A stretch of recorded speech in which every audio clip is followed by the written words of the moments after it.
Welcome back, and joining me now is Democratic Senator Cory Booker of New Jersey. Senator Booker, welcome back to Meet the Press. It's really good to be here in studio. Thank you. Thank you so much for being here in person. We really appreciate it. Let's start with Iran.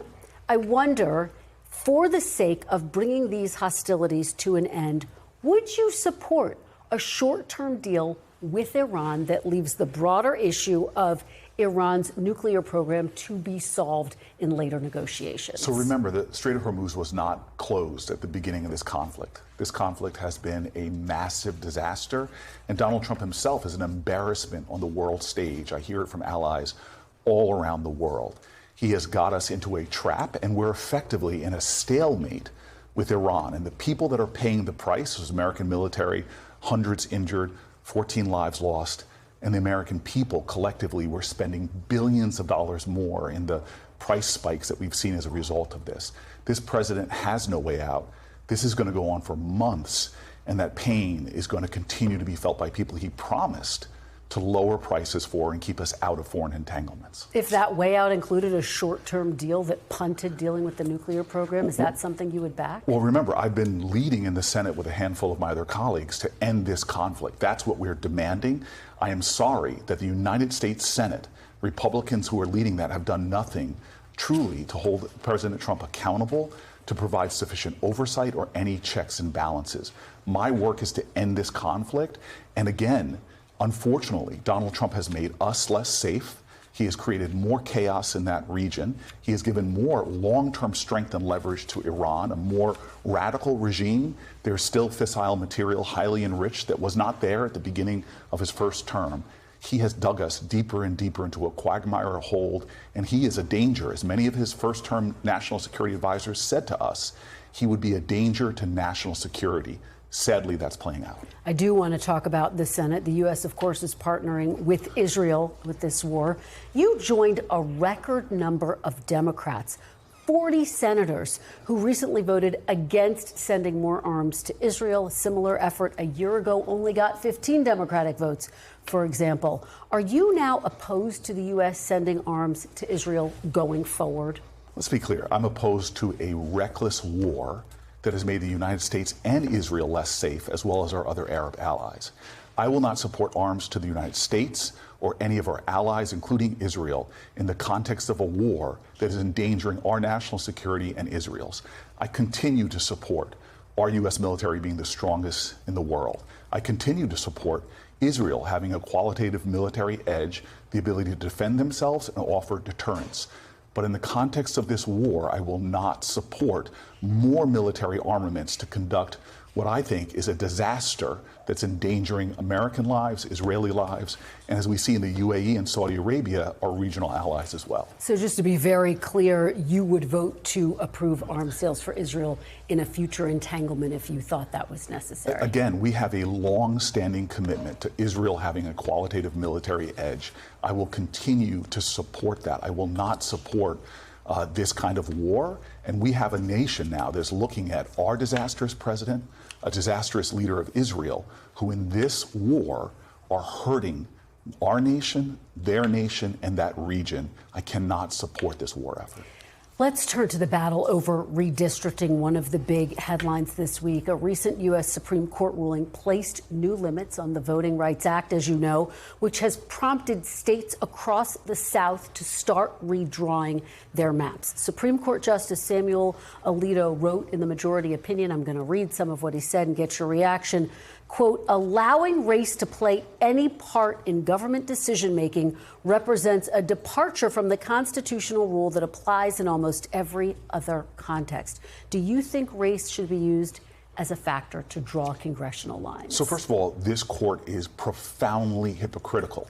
They said you can use race in immigration stops. So this is not about race. This is about stripping political power from millions of people, and obviously this decision would result, and they knew this, in stripping political power and representation from African Americans. The Voting Rights Act was perhaps one of the most important acts in the history of our country in securing our democratic ideals. All are created equal. All are imbued with certain unalienable rights. And what they have done right now is sent us backwards in time, back to the 1870s and 80s, where the South and Southern legislators, through terrorism, intimidation, and worse, were able to stop African Americans from having representation in Congress. This is wrong. It's as wrong as Plessy versus Ferguson. It's as wrong as Korematsu. And I'm telling you right now, this will go down as history as one of the most wrong-headed decisions the Supreme Court has ever made, and effectively undercut our democracy. I wonder what you make of some of the messaging we've heard. House Democratic leader Hakeem Jeffries had very strong words for the Supreme Court, calling it, quote, illegitimate, and accusing the court of trying to suppress the vote and rig the midterm elections and beyond. Do you agree that the Supreme Court is illegitimate and actually trying to rig U.S. elections, or do you think that language goes too far? I think the Supreme Court is wrong. I think they've been making decisions to strip rights from Americans, whether it's stripping rights for reproductive rights from Americans, whether it's stripping voting rights from Americans. This court is setting us back. And we have to understand that this is one of those moments where what the Supreme Court is doing is making a decision, but the people have the last word. This is not the end of this story. We have seen setbacks before. The question is this the time for people to understand that this is not left or right, it is right or wrong? Is it going to spark another movement? And so most important right now is people to understand we are not helpless. 6 people cannot determine 300 plus million. We have to fight. We have to mobilize and organize. Well, you take me to my next question, because this decision has revived the debate within the Democratic Party about potentially adding more seats to the Supreme Court. Would you, Senator, support an effort to add more seats to the Supreme Court, to expand the court? Well, remember, there's a corrupt shadow hanging over the Supreme Court. Some of these same members that are voting on decisions like this are accepting gifts from billionaires. We have RVs, lavish vacations. It's a corrupt court. The highest court in our land has the lowest ethics laws. Number 2 is that the Supreme Court clearly within our power. I lead one of these pieces of legislation with Senator Whitehouse and others to give term limits to Supreme Court members. That could go a long way in curing this. The Supreme Court desperately needs reform. It is a corrupt court. And in my opinion, it is a court that needs reform, and I will continue to lead on those things. Do you support, though, adding additional seats? Is that something you would back? Again, I want this court reformed from its ethics to having people stay on there well into their 80s or 90s is very problematic. There are ways we can reform this court. But as a precursor to that, it means changing Congress, because this Congress, even when the Supreme Court said in Rucho versus Common Cause that partisan gerrymandering was anti-democratic, the vote in the Senate and the House was along party lines. Republicans supporting partisan gerrymandering and every Democrat saying we should end this. If we want change to what the Supreme Court is doing, we have to change Congress. I want to ask you big picture, Senator, the implications of this for the midterms. Do you believe that Democrats have lost their advantage heading into the midterms? Again, I know this is seen through a political lens, but there are many of us. I was just down in Birmingham. This goes a lot deeper than partisan politics. This is Mother's Day, and that word mother is an honorific in the Black community, often given to great women of stature.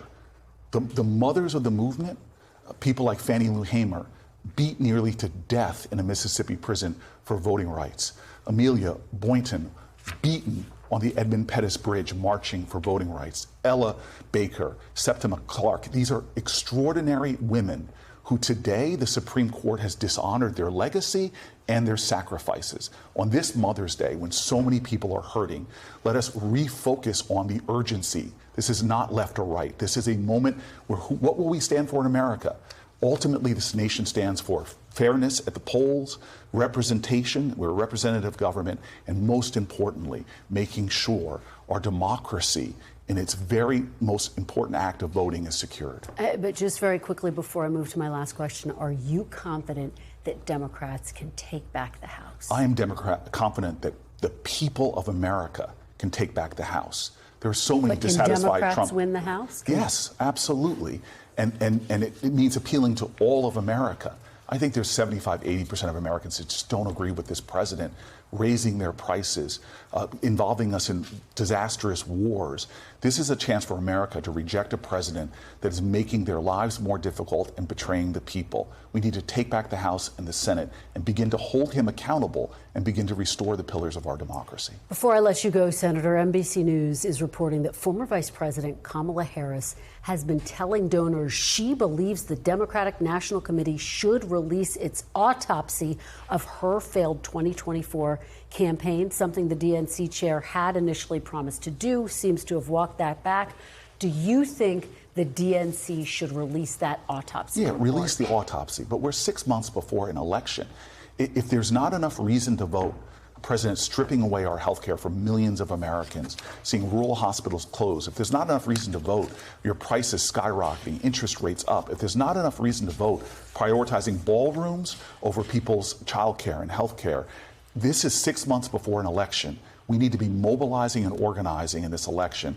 Fine, DNC, release it. They should do that. But the most important thing is for people to get out and vote in record numbers. As you have heard, former Vice President Harris has said she's thinking about running again in 2028. Do you think that Vice President Harris is the strongest person to represent Democrats in 2028? I think that it was a disservice to Kamala Harris that we did not have a primary in the last election.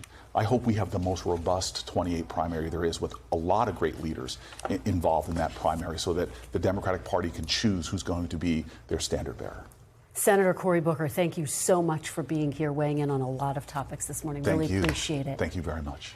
We thank you for watching, and remember, stay updated on breaking news and top stories on the NBC News app or watch live on our YouTube channel.